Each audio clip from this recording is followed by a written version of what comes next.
చిత్ర phone అండి. సరే మాట్లాడు. హలో. హాయ్. హలో అంజలి. హాయ్ చిత్ర, చెప్పవే, ఎలా ఉన్నావు? నేను బాగున్నాను, నువ్వెలా ఉన్నావు? నాకేంటే, చోటి ఫ్యామిలీ చోటి దునియా, ఫుల్ హ్యాపీ. అయితే కొత్తింట్లో ఫుల్గా ఎంజాయ్ చేస్తున్నావు అనమాట. ఇన్ని రోజులు సిరి ఆడే ఆటలకి దాని వెంట పడలేక చచ్చేదాన్ని. ఇప్పుడు దానికొక బొమ్మ దొరికింది.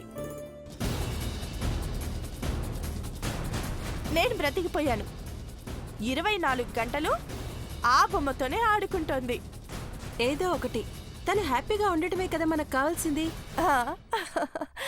సిరిని చూడాలనిపిస్తుంది. ఒకసారి దాని ఫోటో తీసి పంపించు.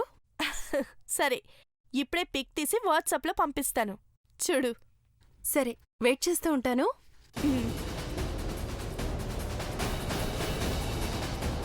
సిరి. ఏంటి మమ్మీ? స్మైల్.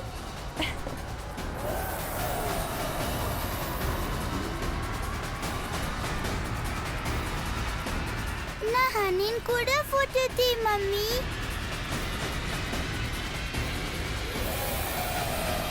థ్యాంక్ యూ సిరి.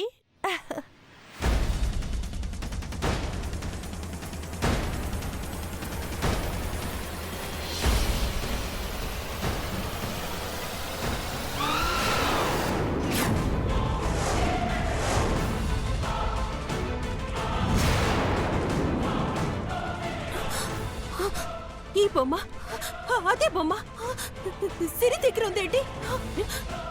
ఆ బొమ్మ అక్కడ ఉండటం చాలా డేంజర్. అర్జెంటుగా ఈ విషయం అంజలికి చెప్పాలి.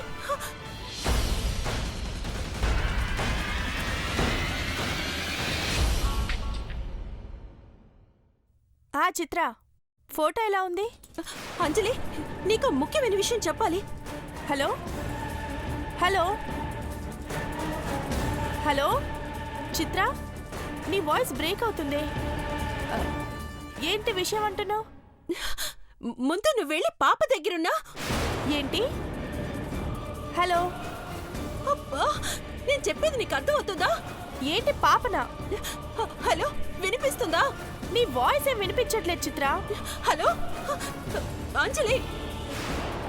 చిత్ర, నీ దగ్గర సిగ్నల్స్ వీక్ అనుకుంటాను, బయటకొచ్చి మాట్లాడు.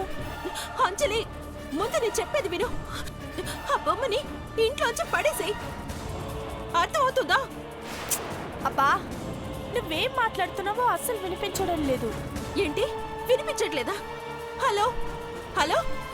సరే, నేనే అక్కడికి వస్తున్నాను. డైరెక్ట్గా చెప్తాను, అప్పటిదాకా జాగ్రత్తగా ఉండు. ఏంటి, ఇంటికి వస్తున్నావా? నేనే నీ ఇంటికి వస్తున్నాను. హలో హలో హలో చిత్ర. ఏంటో.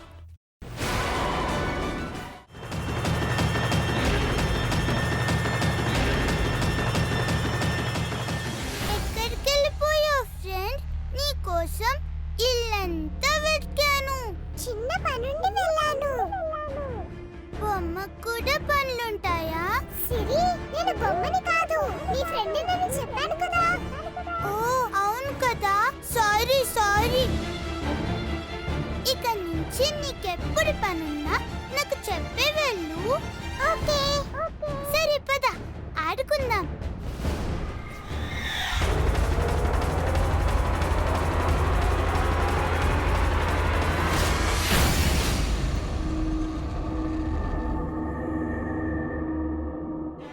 ఆ దయ్యం ఎలా ఉందో తెలుసా? నల్ల బట్టలు వేసుకుని, దాని కనుగుడ్లు తెల్లగా మెరుస్తూ, చుట్టంతా విరబోసుకుని. అమ్మో, నాకు ఇలాంటి కథలొద్దు. నేను వెళ్ళి హనీతో ఆడుకుంటా. ఈ ఇంట్లో నేను చెప్పినట్టే నువ్వు వినాలని అన్నానా? ముందు కథ విను. అలా దయ్యం మెల్లగా పాప దగ్గరకొచ్చి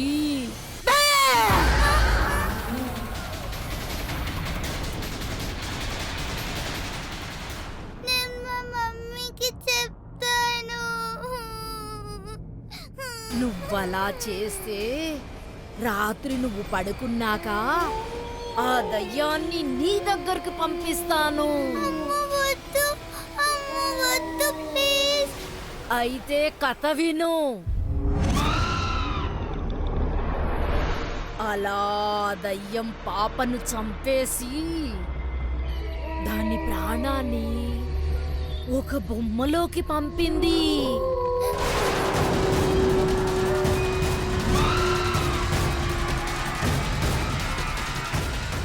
ఆ రోజు నుంచి బొమ్మ దయ్యమైపోయి రాత్రవ్వగానే అందరిని చంపేస్తుంది. సాకి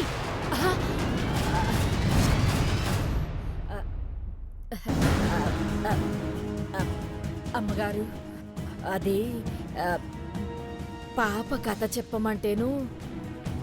కథలు చెప్పమన్నా మంచి కథలు చెప్పాలి గాని ఇటువంటి కథలు చెప్తారా? సిరిని చూడుము ఎలా వణికిపోచున్నదో.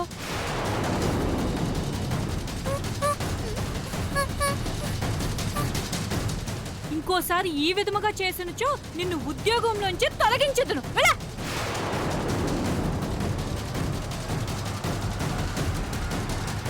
ఛ! అయ్యో అయ్యో సిరి, నువ్వేం భయపడకుము. అత్తయ్య నేనున్నాను కదా. అయినను నీవు నాకు చెప్పొచ్చు కదా తన్నిలాంటి కథలు చెప్పుచున్నదని. ఎవరికైనా చెప్తే దయ్యానికి పట్టిస్తానంది. అలాంటివేమీ ఉండవు సిరి. నువ్వు ప్రశాంతంగా పడుకునుము. అలాగే. అవును, నువ్వు పాలు తాగావా? ఇంకా లేదత్తయ్య. సరే సరే, నేను వెళ్ళి తీసుకొచ్చుదును. ఓకే అత్తయ్య. సిరి,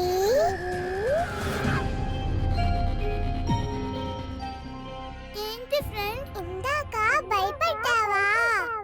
మరి అలాంటి దయ్యాల కథలు చెప్తే భయపడరా? ఎందుకు భయం? నీ ఫ్రెండ్ నేను పక్కనే ఉన్నా కదా. కానీ నువ్వు వాళ్ళ ముందు మాట్లాడవు కదా. అయితే సరే, నిన్ను భయపెట్టింది కాబట్టి దాన్ని కూడా మనం భయపెడతామా? అవునా? నువ్వు నిజంగానే భయపెడతావా? అవును, భయపెడతాను. అయినా నువ్వు స్మాల్, అది బిగ్, ఎలా భయపెడతావు? నాకు అలాంటి తేడా ఏం లేదు. నా ఫ్రెండ్ని ఎవరైనా భయపెడితే నేను కూడా వాళ్ళని భయపెడతా. అయితే ఓకే. ఇప్పుడు చూడు దాన్ని ఎలా భయపెడతాను. ముందు నువ్వు నన్ను దాని దగ్గరికి తీసుకువెళ్ళు. సరే పద.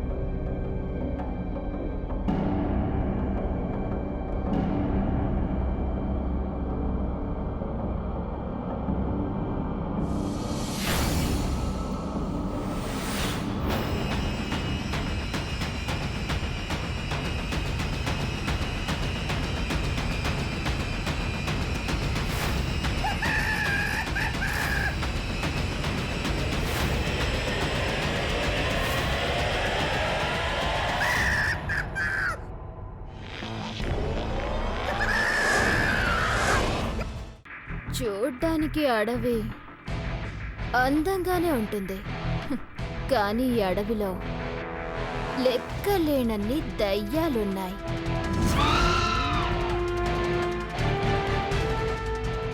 అసలు మీరేం మాట్లాడుతున్నారో మీకు అర్థమవుతుందా?